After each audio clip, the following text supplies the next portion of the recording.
ओइ बस माथो हनै रितुमोनसो थौ ए माथो बाजै आरो रितुसो बबाव थांनो ए जों बैयाव लब्रा माहाजोननाव हाजिरा मावनो थांनो अ रितु बिदिसो नोंनिया कन्डिसना थौ बिदिब्ला दिनैनो आंजों आलो गोजोन संसार जाहोगोन आं नोंखौ आखाइ हगार खोमाबायसो नों आंखौ ओइ मुखुबो माखौ मोखां नायखो बोदो थौ थौ थौ थौ थौ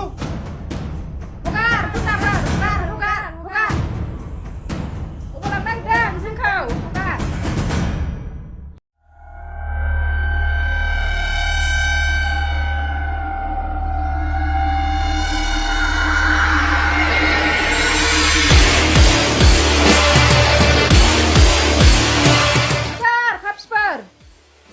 आइदै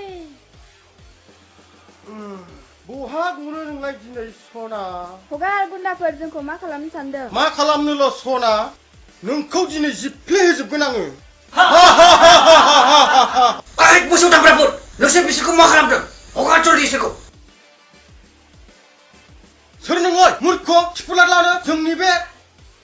जोंनि खाना जानो नागिरनायाव मानि डिस्टार्ब बेलाय बेखौ दख'ना गानलायनायखौ होखा